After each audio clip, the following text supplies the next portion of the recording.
नमस्कार शेतकरी मित्रांनो, सर्वप्रथम सगळ्यांना जय शिवराय। आता सरळ थोड्याच शब्दामध्ये सांगतील असं लांबत नाहीये। मराठवाडा आणि विदर्भ 28 म्हणजे उद्याची तारीख जी आहे, या आजच्या सोमवारी बऱ्याच जणांना घेत आलेला आहे। तुम्ही पाहताय आजूबाजूला पाऊस, पण एक चिंता अशी करू नका की हा रात्री डेव्हलपमेंट मध्ये करतोय। रात्री इतकं डेव्हलपमेंट खासा आहे 12-1 वाजेपर्यंत, आणि ही 27 जुलै सुद्धा लातूर सगळीकडे भाग तो बऱ्यापैकी घेईल। पण याच्यामध्ये 28 जी आहे ती सुद्धा चांगली आहे। आता वळतोय थोडं विदर्भाकडे आणि मग पश्चिम महाराष्ट्र खानदेशा देखील आपण चांगला अंदाज देण्याचा प्रयत्न करूया। इकडे बघा, बुलढाणा जिल्हा सुद्धा जो काही चिखली, देऊळगाव राजा, खामगाव, आंबळापूर, पाळा वगैरे नायदेवीचे जे काही पट्टे आहेत त्यांचं नाव का घेतोय, कारण की या भागातला मला स्थानिक लेवलचा आणि तिथं भागात मी चक्कर टाकल्यामुळे थोडा अभ्यास जास्त तिकडे भागातला।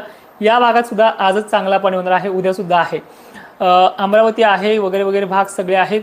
खानदेशला 30 तारखेपर्यंतचा वेळ आहे सगळे भाग घ्यायला, पण इथे सुद्धा बऱ्याच ठिकाणी सुरुवात झालेली आहे। धुळे असेल, जळगाव असेल, दक्षिण भाग विशेष करून छत्रपती संभाजीनगरच्या अनेक भागांना अजून प्रतीक्षा आहे, पैठण विशेष, पण पैठणच्या काही गावांना मुसळधार झालाय। अजूनही तिथे काही जोर वाढणार आहे। अहिल्यानगरसह सोलापूरचा आणि अनेक भागांचा प्रश्न हा ह्या 2 दिवसात चांगला मिटणार आहे।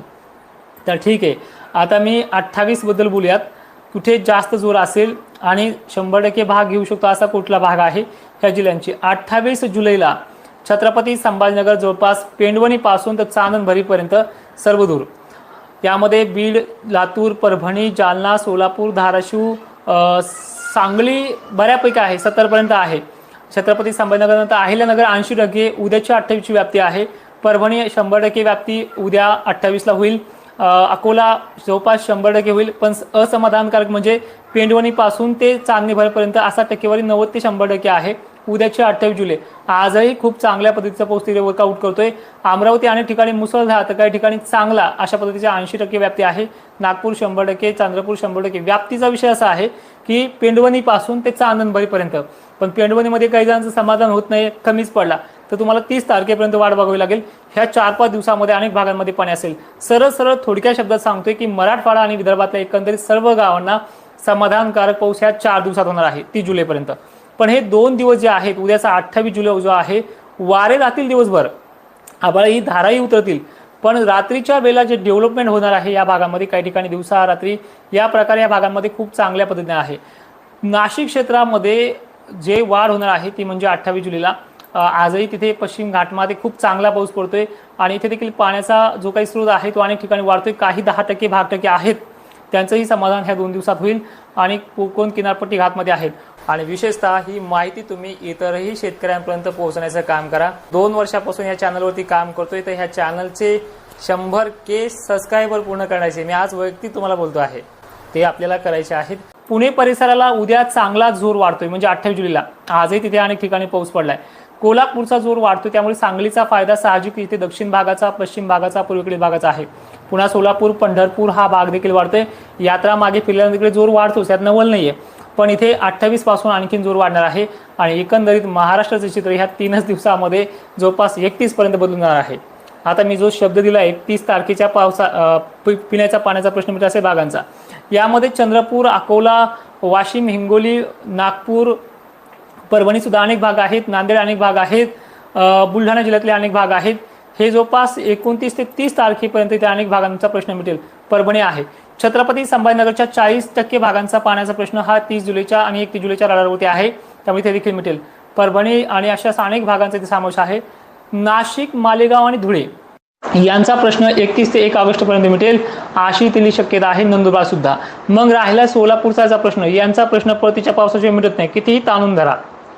हे भाग जे आहेत हे भाग खूप रखडलेले असतात आणि या भागांना त्या परतीच्या पावसापर्यंत वाट बघावी लागणार आहे। पण असं नाहीये, पाऊस तर 8 ऑगस्ट पर्यंत आहे ना, मग ह्या भागामध्ये तसे थोडे लोकेशन्स असे आहेत की त्या टायमिंगला इथे सुद्धा ती कंडिशन आहे।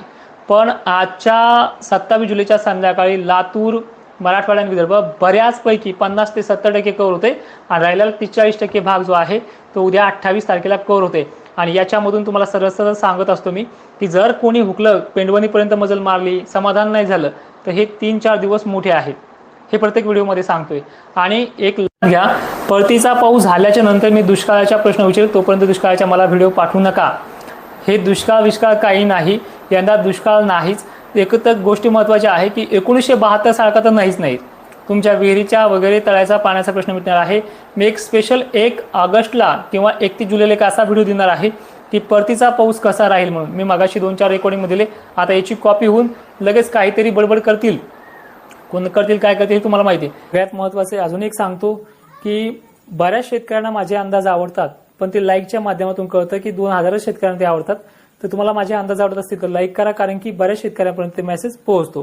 पण यंदा दुष्काळ नाहीये, चांगल्या प्रतीचा पाऊस आहे. पहिली गोष्ट तर 8 ऑगस्टपर्यंत हे आभाळच निघून जात नाहीये.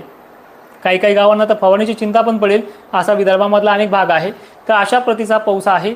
ह्या 3 दिवसात महाराष्ट्रामध्ये सर्वदूर पाऊस होणार आहे. आता बरेच जण नवीन आलेत. संध्याकाळचा पाऊस कसा राहील देखील घ्या. लातूरचे सावंतवाडी, निलंगा वगैरे पट्टे, अहमदपूर पट्टे, परभणी जिल्हा बऱ्याच ठिकाणी, नांदेड अनेक ठिकाणी वळणं भरतील. 20%, 25% भागात अनेक ठिकाणी चांगला समाधान करतील. हिंगोलीला पण आहे, जालन्याला पण आहे, अशा अनेक भाग आहे. घनसावंगीचं चित्र जर सांगायचं म्हटलं तर जवळपास आंबडच्या पश्चिमेकडील भागाकडून एक टफ एरिया बनलेला आहे. त्यामध्ये मुसळधार रडार बनणार आहे, ज्यामध्ये पाचूड ते आंबड असा एक जो मधला हायवे आहे, ह्या हायवेच्या आजूबाजूला चांदणभरी ते वाहुणी काही ठिकाणी हा पाऊस देखील होऊ शकतो. आजची तारीख आहे 27 जुलै. कोणत्याही क्षणी इथे देखील टफ एरिया बनलेला आहे. रिसोड दक्षिण भाग, आता वारंवार या तालुक्यांचे नाव घेणं गरजेचं नाही आहे. आता ओळ्यात तुमच्या ह्याच्यामध्ये मला एक काम करा, मी ज्यावेळेस माझा व्हिडिओ स्टॉप होतो त्यानंतर माझ्या कमेंटमध्ये तुम्ही नंतर लाईव्ह झाल्याच्या नंतर एक कमेंट टाका, ठीक आहे.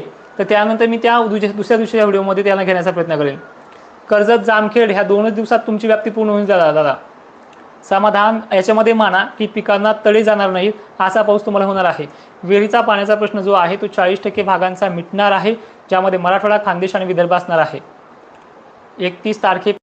आणि दुसरी महत्त्वाची गोष्ट, जे 60% मग राहतील त्यांचं काय, तर यांना सुद्धा हळूहळू पुढच्या बाबतीत देखील पाऊस चांगल्या पद्धतीनं वाढणार आहे. काळजी करू नका. आणि अजून परतीचा पाणी येणार आहे. परतीचा पाऊस सुद्धा खूप आहे. तुळजापूरला उद्या पाणी होईल. तालुके आणि जिल्हा टाकी जळायला गेली, बाकी काहीच सांगू नका मित्रांनो. 8 जालना जिल्हा वाईला सुद्धा आज पाणी आहे. वाटूर फाटा ते मंठा मार्गे हा पाणी येणार आहे. तर चालेल, शेवटचं सांगतोय, ह्या 2 दिवसामध्ये चांगल्या पाणी होणार आहे. नंतर आपण भेटूयात 31 तारखेला. वर्धा, यवतमाळ, चंद्रपूर सुद्धा खूप चांगला आहे ह्या 3-4 दिवसामध्ये. आणि हा पाऊस उघडत नसतो, रोज भाग बदलत का होईना पडत राहणार. आणि उद्याची तारीख मोठी आहे. वारं सुटलं तरी घाबरून जाऊ नका. संध्याकाळपर्यंत वेटिंग करा आणि 29 तारखेच्या लाईव्हमध्ये मला कमेंट करा. माहिती शेवटपर्यंत पाहणाऱ्या शेतकऱ्यांचे धन्यवाद. आणि ही माहिती सर्व शेतकऱ्यांना पाठवण्याचा प्रयत्न करा. जय शिवराय.